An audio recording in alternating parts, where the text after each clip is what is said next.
Is it time for the Baltimore Ravens to make a major change? We talk about that and more with a very special guest next year on Locked On Ravens. You are Locked On Ravens, your daily Baltimore Ravens podcast, part of the Locked On Podcast Network, your team every day.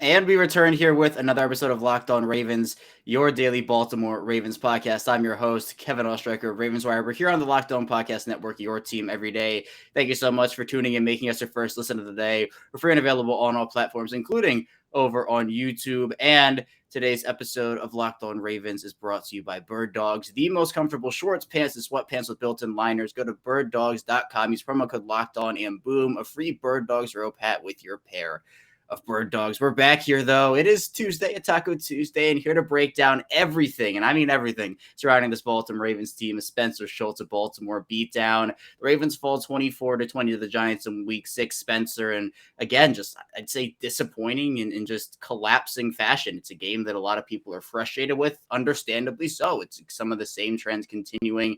I first want to start off talking with you about the game and just where this went wrong and where the biggest points of contention for you are, because in my opinion, it can come down to a lot, but I look to just general sloppiness, execution wise, coaching wise. You look 10 penalties, 74 yards in the red zone. They went 1 of 3, leaving points on the board again. It just seems like some of the same trends we've seen over the Ravens' first couple losses here, and even in some of their wins, just haven't gone away. You're absolutely right. And there has just been a generally nervous, frenetic, frantic energy that the Ravens play with. And they're a talented football team. They put good tape out. They do good things. But they just simply make small paper cuts to themselves nonstop. It is like every drive, they take a piece of paper and run it between the web of their fingers. Each and every drive. Even on the very first drive for the Ravens yesterday, they end up converting on third down. They catch the Giants slipping a little bit. They snap the ball before the Giants are set. Wink was trying to blitz on 3rd and 6 from the Ravens 29, and they don't cover Mark Andrews. First down. Nice, quick, clean. 45 seconds later, Morgan Moses jumps because the Giants are shifting their defensive front, which the Ravens did, I think, 3 times in the first half. And then they get illegal formations, and then they get false starts. And then Marcus Peters grabs on to a receiver that he's perfectly covering for no reason. And they just continue to paper cut themselves to death when they're the better team. I think you could say they were just as good in that game against the Buffalo Bills. And were the Bills missing some Ed Olivers and some Jordan Phillips? Yes, but the Ravens were also missing some Ronnie Stanleys and some Tyus Bowsers and some so on and so forth. You know, Rashad Bateman goes up, whatever. They are a good team. They just fail to execute in tight situations. And it is peculiar because their MO, and Robert Griffin III went into a really nice segment on Monday Night Football Countdown. Listening to him and Larry Fitzgerald to sidebar has been really cool. I like that Larry Fitzgerald's on that team with them. A lot of good insight there. But Robert Griffin said the reason I wanted to go play for the Ravens is because they have this mantra everywhere: play like a Raven. It's all over the walls. Play like a Raven. Play like a Raven. Start fast and then finish later. And something has been lost in the 2021 season. They just lost their ability to finish. And last year it was acceptable because they were completely maimed and marred with injury.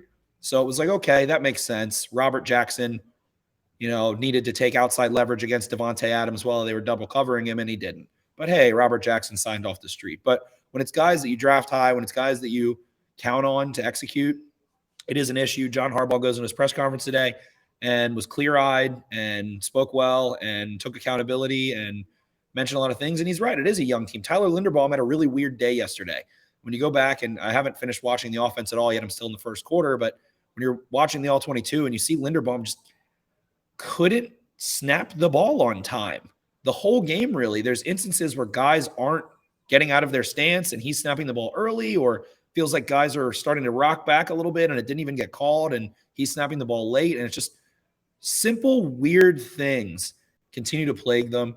And I think some level of it makes me want to say that, like, the Lamar Jackson contract, it feels like, does somewhat loom into some sort of cloud of uncertainty of this football team and who are they and all those things. But at the same time, when you look at stable metrics, when you look at DVOA, when you look at Football Outsiders, and then you look at what Vegas thinks of the Ravens, and, as they say, Vegas always wins, things should be fine. Things should be okay. There's just been so many moving parts for them of getting Marcus Peters back, getting Ronnie Stanley back, losing Rashad Bateman, losing Justin Houston, bringing in, Jason Pierre-Paul. There's just been so many ins and outs and guys that are coming back and on, they're on the workload ramp up schedule. And then suddenly J.K. Dobbins, his knee is sore and you take him out, but then you have Kenyon Drake, who you signed right before the season. And he has a great day, but then X, Y, and Z happens. And then in the fourth quarter, they do something well. They have an interception, but there's a pass interference. And then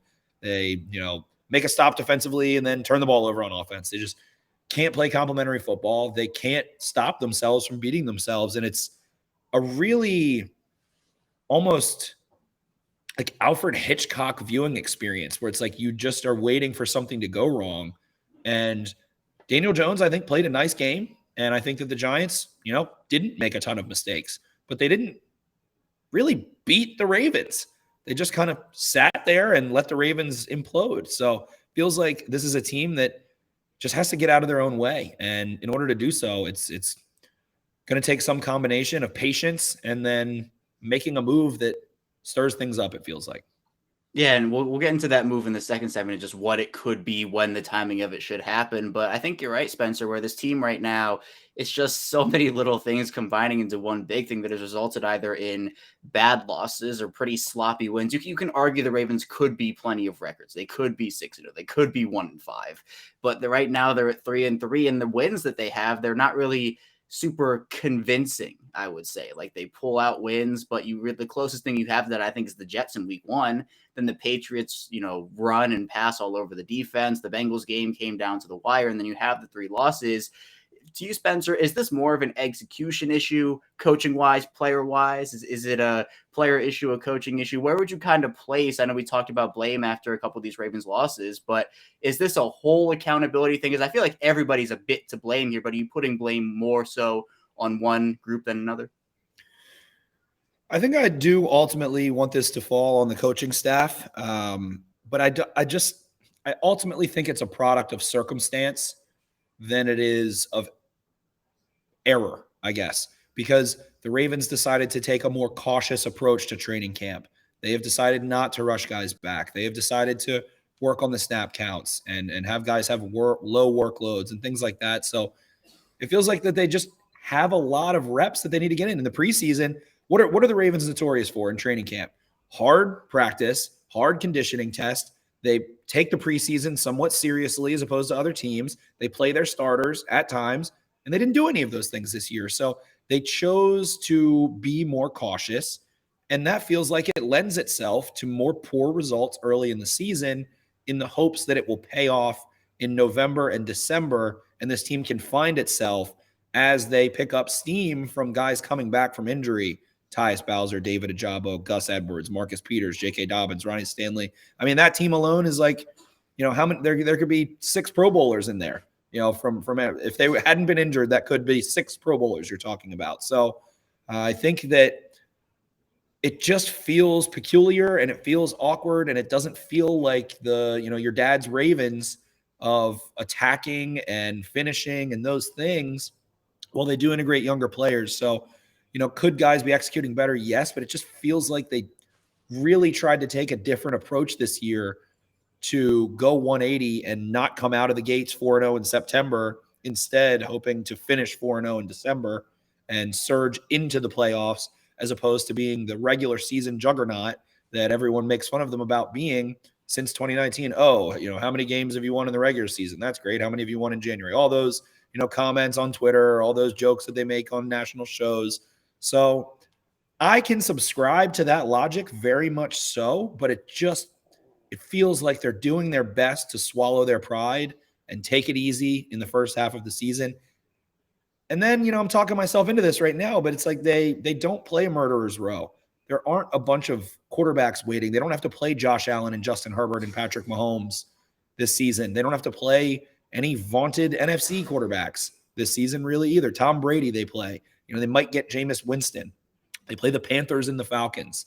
They played the Broncos with Russell Wilson, who's been weird. Maybe they figure it out a little bit, and that ends up being a situation. Trevor Lawrence has had his ups and downs. So it feels like with the combination of aspects of what they're trying to learn from in hindsight of last year and the injuries and what they've been, it feels like a really big philosophical shift, but it's just not what fans are used to. And I don't think it's what they're used to. I don't think it's their standard. I think it is the opposite of the quote unquote Raven way, to not start the season fast and dominate and be the more prepared team that out executes and bludgeons the Dolphins 59-10 and bludgeons the Browns 38-7 or whatever that game was. So it's uncomfortable. It's not your father's Ravens, and they got to hope that their shift pulls off and that they end up being able to go be a really competitive, contentious team that peaks at the right time and all of those things.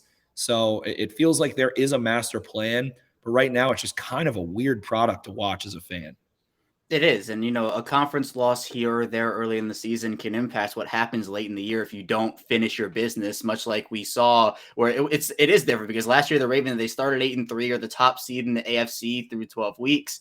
And then all of a sudden they go on the 6-game losing streak. Now they are 3-3 through 6 weeks. They flip-flopped, win-loss, win-loss, win-loss. And it's almost like, okay, when's the product going to match the talent on the roster? Because look, is it a perfect roster the Ravens have? No, it's not. It's not a perfect roster. We'll get into that, but it feels like overall the Ravens, they can do it, but they're just not doing it, and they should have this or they should do that. But the fact of the matter is they are 3-3. That's not changing anytime. In fact, it's not changing at all. So we'll talk about in the second segment what changes this team could make and if they have to make a big change here coming soon. So be sure to stay tuned. We still have a ton to talk about here on the show. But first, I do want to tell you a bit about Bird Dogs. And I have multiple pairs of pants from Bird Dogs. They offer sweats, joggers, khaki, shorts. My go-to are the joggers. They're super comfortable. They look really sleek too. I really couldn't recommend enough. And Bird Dogs, they did just launch sweatpants. They're super comfortable. And also they're perfect for fall golf, and the pants are perfect for fall golf. You might not play like Tiger or anything, but you'll feel just as good. And Bird Dog joggers, they're higher quality than Lululemon and $20 less. So what are we talking about here? Go buy some Bird Dogs. And if you still wear shorts in the winter, it doesn't even matter if it's Florida or 10 degrees in New England or Chicago. They have their signature shorts with built-in liners, the most comfortable shorts in existence. So go to birddogs.com, enter promo code LOCKEDON, and they'll throw in a free Bird Dogs rope hat. That's birddogs.com, promo code LOCKEDON, and boom, a free Bird Dogs rope hat with your pair of Bird Dogs. The most comfortable shorts, pants, and sweatpants with built-in liners. You will not take these things off, I promise you. And I also want to tell you a bit about LinkedIn.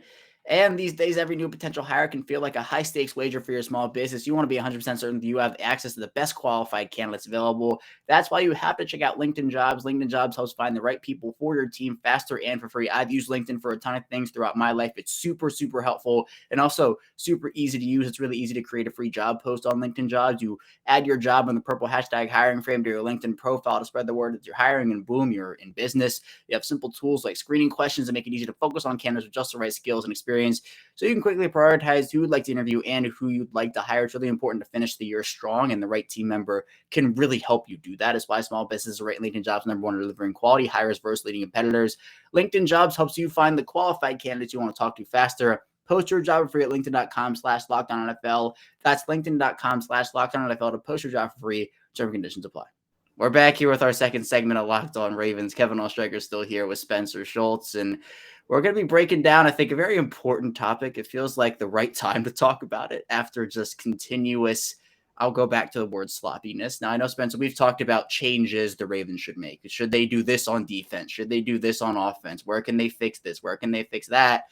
But to me, and this might be a hot take, who knows, but I think this is one of the most pivotal week stretches from Monday to Monday of the year, 100%, but that we've seen in a little bit for them. Because if they lose on Sunday against the Browns, it will be pandemonium. It'll be May. I don't even want to think about that right now. But it feels like a jolt is needed in some way, shape, or form. And that, in my opinion, could come maybe with a firing, maybe with a trade, maybe a big signing, although big signings relative compared to who's out there right now.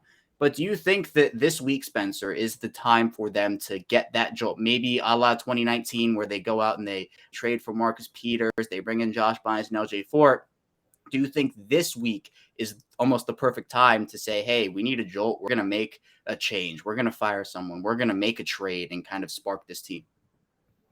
I don't think it's time quite yet. I think that they still can afford to evaluate throughout the month of October. The trade deadline is November 1st. So they are going to be able to get this Browns game in, see where they stand. More importantly, see where other teams stand. Are the Texans 2-5 and looking to move Brandon Cooks? Who are the teams that are pretty much counting themselves out? Is another head coach get fired somewhere and potentially induce a fire sale? So when you're still getting Gus Edwards back, when you're still getting Tyus Bowser back, you still need a little bit of time to pull that trigger. And I don't know that the Browns game being this week really ups the urgency, because typically it's tough to acquire a player and have them make an impact immediately in that game that same week, while Marcus Peters did do that. So it's not unprecedented even in recent Ravens history or seasons, but change does need to happen at some point, and there needs to be something that brings in a spark. I'm not sure what it is. It could be extending Lamar Jackson, calling him up into Mr. Bisciotti's office and smacking down whatever he asks for on the table and getting a spark that way, and maybe getting the whole team to buy in around Lamar Jackson. And if that needs to be, if that is your ultimate long-term plan, maybe now is not a bad time to do it. I do think they have the potential to be a really good team this year. And if you do something like that and then go make a play for an Odell Beckham or go make a play for a Brandon Cook, something like that, suddenly there is a spark. There is new, shiny, bright that can kind of recapture the players' attention away from some of their blunders and make it feel like the powers that be and Eric DeCosta and the front office and ownership are buying into this team as a contender. And does that have to happen? No, but it just feels like they need something. And when they went and traded for Marcus Peters in 2019, it brought an edge, and it brought some sort of excitement and attitude and personality that it feels like the Ravens are lacking. And their personality right now is that they get jumpy and make mistakes and then get really pissed off at themselves. So something new, something bright could certainly, I think, reinvigorate them. Maybe it's a shift in something in the practice schedule. Maybe it's a shift in a firing. But I don't think that's what the Ravens like to do. I think that they do genuinely still feel like they're in a place of evaluation of a lot of guys coming back. And if J.K. Dobbins ends up maybe like needing to go back on IR or maybe missing a couple weeks and Gus Edwards can't come back, then maybe it's like, okay, well, hey, maybe we'll make a play for a running back that we can get for super cheap right now. Or maybe there's a corner we should go get instead, or whatever it is. So something is needed to give the Ravens some juice and a jolt. And I do think it's coming. Eric DeCosta almost traded for Xavier Howard last deadline, which kind of would have been foolish considering where they were and what ended up playing out. The year before that, he gets Ngakoue. The year before that, he gets Peters. The Ravens don't – Ngakoue was a rental, but the Ravens like to try to go make a play for players. It feels like that they can kind of get ahead of free agency and go buy low and then extend and never let that player get to market.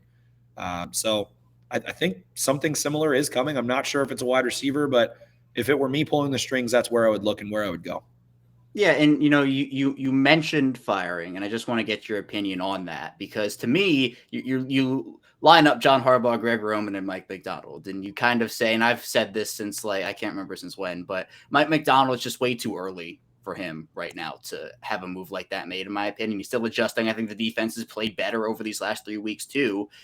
John Harbaugh, I think they wouldn't make that move till at least the offseason. If it did happen, I feel like he's going to have this season at least as a head coach. So that leaves the man in the middle in Greg Roman to be like, oh, this is probably the most likely option if there were to be a scapegoat. If there was to be a scapegoat firing, as people call it, it would likely in this situation be Greg Roman. Do you agree with that? Yeah, I think it would be Greg Roman. They're not going to fire Mike Macdonald, who I think has done an admirable job. I think that we're watching Mike McDonald grow before our eyes, and it's really exciting. And on the other side of the coin, Ravens offense has been horrible in the fourth quarter, and they did blow a lead defensively in the Dolphins game, but the Ravens offense did them no favors. So Greg Roman has to be better in the fourth quarter. And just because Lamar Jackson has made some mistakes here and there doesn't mean Greg Roman still can't be better. So if that same issue rears its head and there is a little bit more elevated health, and especially if Rashad Bateman comes back and feels somewhat healthy, then I wouldn't be surprised at all to see them part ways with Greg Roman. Really, even just for the fact of the matter that it's been a while with Greg Roman. It's been since 2019. That's a long tenure as an NFL coordinator, 4 years and 5 with the team, I believe. So could be time to shake things up. The Ravens have fired coordinators twice. They fired Jim Fossil and went on a 9-1 run after that. They fired Cam Cameron and went on a Super Bowl run after that. So it's something that I think a lot of Ravens fans point to in the history of the franchise as being a spark, and certainly a possibility. Yeah, it could happen. And so we'll see how hopefully the offense responds in a good way. Let's hope for that. But if it doesn't and the trend continues, again, it's not being complacent with these negative trends. You have to find a way to overcome them, because if you don't, you're going to keep losing games the way you lose them. So if that spark is Greg Roman, then that spark is Greg Roman. But Spencer, could that spark be a wide receiver? We'll talk about the impending, at the time of this recording, visit of Deshaun Jackson in the final segment. But I know there's been a lot of conversation about the Ravens going out there and maybe trading for a wide receiver. And, there are, I'd say, more realistic options. There are more dream options. There are wild card options. I know DJ Moore's name has been mentioned, Brandon Cooks, Denzel Mims, maybe others as well. Do you feel like the Ravens should go out there and, based off what we've seen, because the Ravens, I think, are missing Rashad Bateman pretty badly right now, do you think that it is worthwhile for them to look at what has happened without Bateman on the field and go out there and maybe acquire a veteran wide receiver, and not just like, oh, hey, we'll throw you a 5th, we'll throw you a 6th, but maybe let's get some mid-round picks, maybe an early round pick involved in the conversation? Yeah, I do believe that they need to make a move for a veteran, ideally. I think that if you're going to try and make a midseason acquisition, it's tough to expect someone like a Mims or, let's say, a Nico Collins or whomever that are young, haven't moved around, and don't have the kind of experience that, let's say, a Brandon Cooks has in terms of multiple offenses, multiple cities, multiple situations. So I think it's a little bit tough to go expect, like I said, a rookie to do that. So I would really like to see them make a move for a veteran. Will Fuller is still on the market. Odell Beckham's still on the market.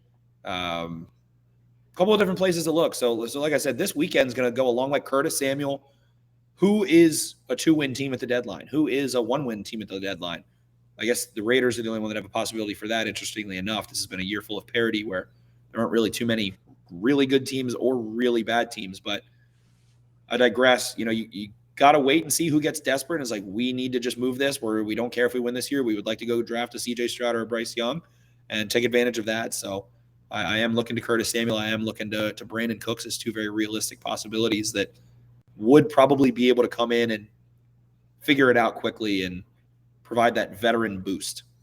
Right. And I feel like with each week that Odell Beckham heals, he makes more sense for the Ravens in that regard. I know we were talking about him during the offseason when he was still kind of in the early mid stages of recovering, but apparently he's eyeing a November return. I think that's a player that could help them if they want to go the veteran signing route. But in the third segment here, we're going to be talking about a player that reportedly is visiting the Ravens today on Tuesday, and also a practice squad signing, how much they miss Rashad Bateman, and more. So be sure to stay tuned. We still have a ton to dive into here on the show. But first, I do want to tell you a bit about Prize Picks. And I love fantasy sports. I do have Saquon Barkley in a couple leagues. I will not lie about that, but I was rooting for a Ravens win, obviously. Ravens wins over fantasy wins. That's always what it is for me. But if you want to have a daily fantasy twist, be sure to check out Prize Picks. It's super easy to use. You also can make tons of current entries, and how it works is you pick 2 to 5 players, and if they will go score more or less than their Prize Picks projection, you can win up to 10 times your money on any entry. There's no competing against other people, so see versus projections available. Prize Picks offers projections on any sport that you watch, and that includes the NFL, the NBA, the MLB. You have NHL, PGA, college football, college basketball, and more. Entries can be made in 60 seconds or less. Is that easy? They have safe and fast withdrawals, and they're currently operational in over 30 states and Canada. So download the PrizePicks app or go to PrizePicks.com to sign up and play daily fantasy sports. First-time users can receive a 100% instant deposit match as one allows the promo code Locked On. If you deposit $100, PrizePicks will give you $100. You deposit $50, PrizePicks will give you $50. Don't forget to enter promo code Locked On at sign up for an instant deposit match of up to $100. We're back, rounding out Locked On Ravens here, our final segment of Taco Tuesday. Kevin Ostraker still here talking with Spencer Schultz. And Spencer, news came down on Monday afternoon that the Ravens are reportedly going to bring in Deshaun Jackson for a visit, and wasn't super well received, I would say, and that's kind of putting it lightly. Jackson's a 35-year-old, soon-to-be 36-year-old wide receiver. He definitely has a legacy. He was a dominant wide receiver for multiple seasons, many seasons. But it feels like this is a move that many people are saying, why is this the move? You know, people are talking about wide receiver, and then they see Deshaun Jackson's name, and it's almost like, oh, it's this guy out of all guys. Where are you on Deshaun Jackson right now? Well, it's really hard to have like a stance. I don't know. I don't think he's had more than 200 yards receiving in a couple of years. He's 35 years old. Has always been a deep ball threat. I do know that he made a couple plays last year for the Raiders. And while Robbie Anderson gets traded to the Cardinals, I don't think there's a huge difference between Robbie Anderson and Deshaun Jackson, other than the fact that Jackson's kind of struggled with injuries and is a little older. So not a move that should win them games and make an impact, but they don't have someone outside of Rashad Bateman that can take the top off and be a downfield presence right now. Demarcus Robinson certainly doesn't look the part. Tylan Wallace hasn't gotten involved yet. And I don't know, again, a veteran that can probably pick up the offense, feel confident, not going to make as many mistakes and reads. But at the same time, I don't think he should preclude them from potentially signing another receiver or trading for another receiver.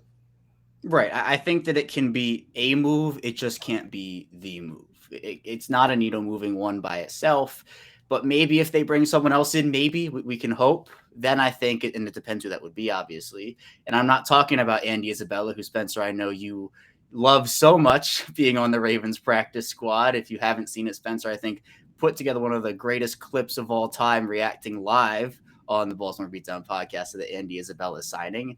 I mean, is this a player, Spencer, that you could see getting playing time on the field this year for the Ravens, a practice squad call-up? I could definitely see him getting playing time. He just, I think, is a classic example of a player that is drafted in the second round that shouldn't have been. And because he was drafted relatively high, teams are like, oh, well, we got to kick the tires on him. He's a second-round pick.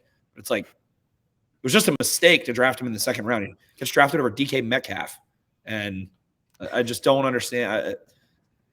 Not what I think the Ravens need. You know, the deep threat aspect, sure. Someone that can run away, fine. Make a couple plays, maybe be a Michael Campanaro with another 10th of his 40 off.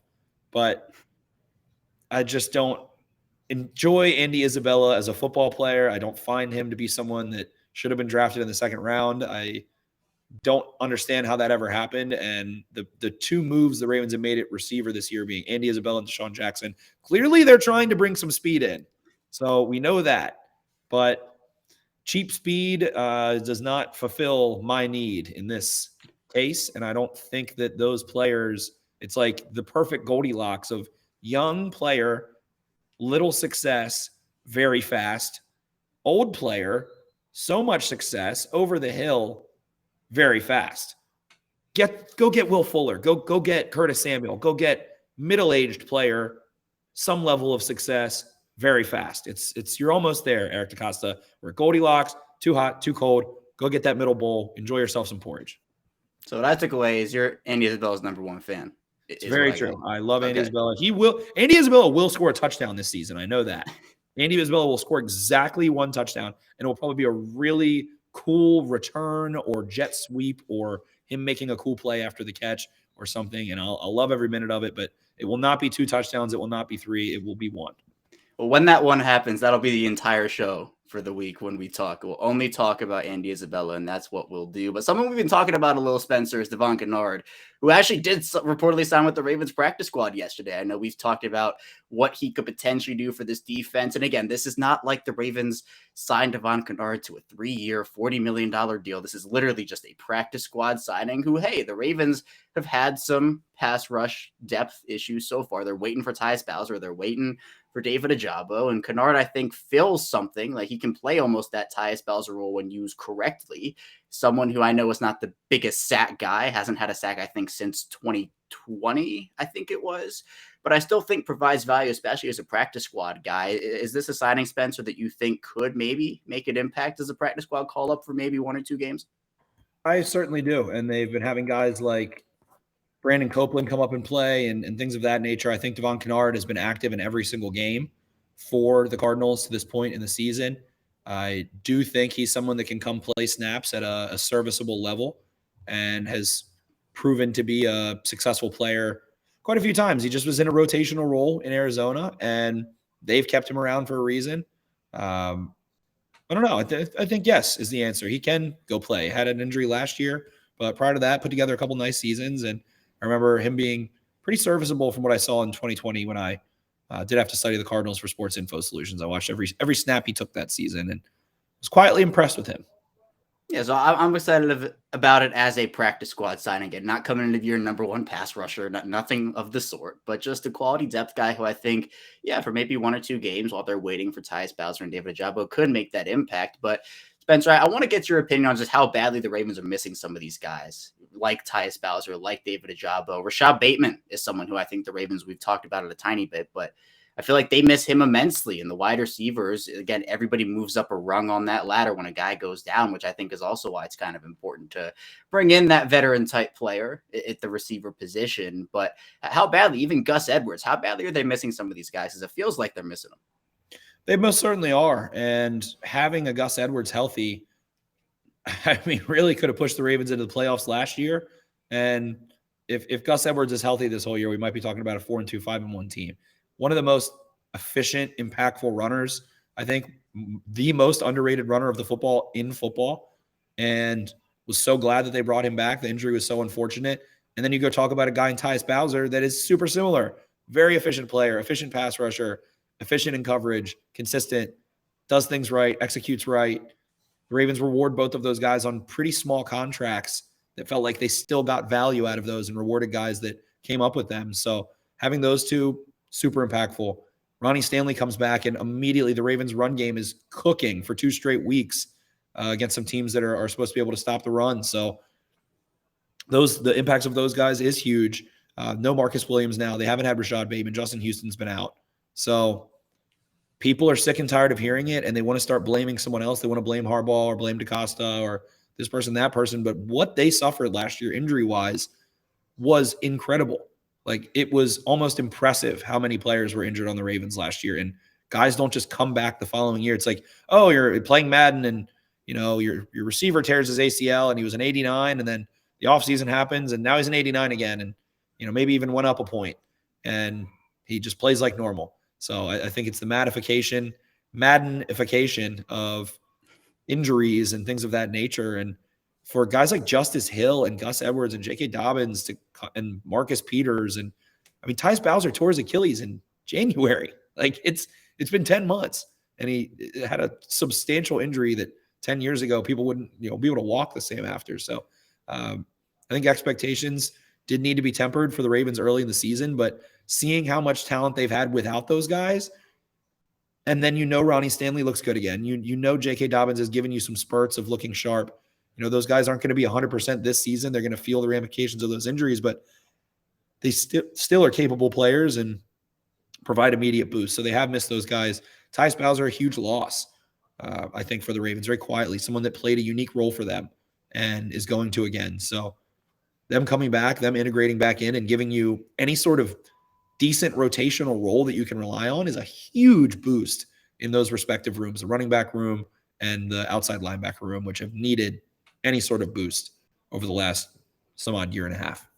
Yeah, I've continued to say that Tyus Bowser, I think, was their most consistent defender in 2021. He impressed me so much, and for what he brought to them to lose him, even for just these first 6 weeks, I think we're seeing that impact, especially with losing Justin Houston. It all, again, just kind of meshes into one big thing. But Spencer, let's end on a positive note. Let's talk about what you saw through film, through the broadcast, etc., in week 6 against the Giants. Any positive notes that you have about what this Ravens team can build upon heading into a really big divisional matchup in week 7?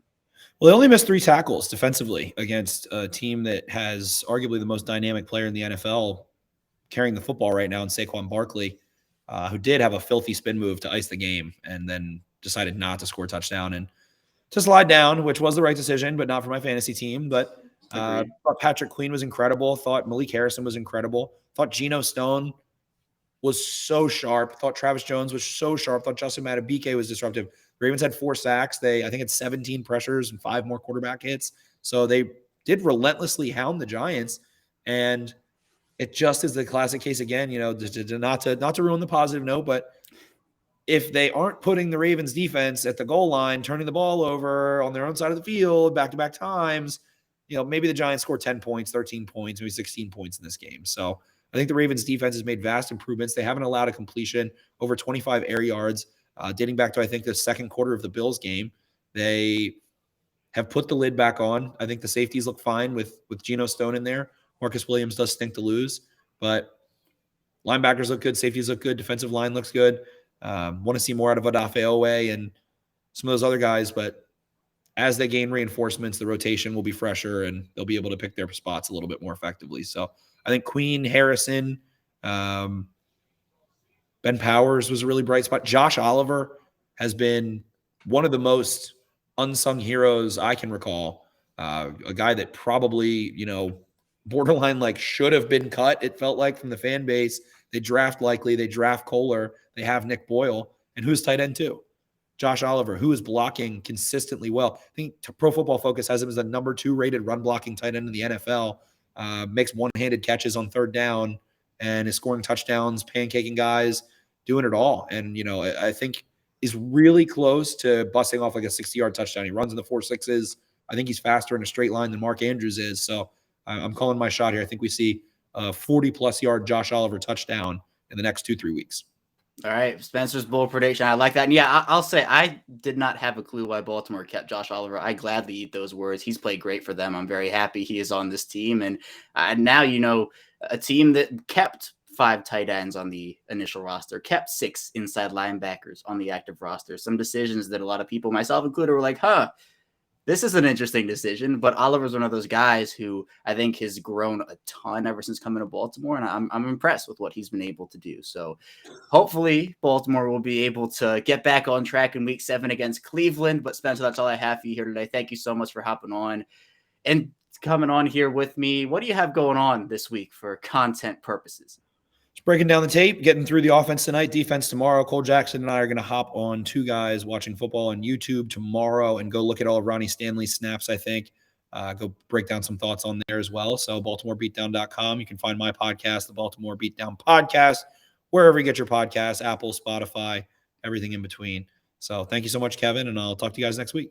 As always, a huge shout out to Spencer. Big thanks to Spencer for hopping on talking about this Ravens team. Again, I think a spark of some sort is needed, whether that comes this week, whether it comes next week. It feels like something should happen in order for this team to just get jump started. And maybe it happens with nothing, but I do think that a move of some sort, and not a small move. I think hopefully they'll see and realize some stuff and say, hey, a big move might have to be what happens. So if that does happen, I think that might be the most worthwhile course of action for them. But that's all I have for you here today on Locked On Ravens. Thank you so much for tuning in. When we get back here tomorrow, we'll be diving into more Ravens content. But be sure to stay tuned for that, and I will see you right back here tomorrow.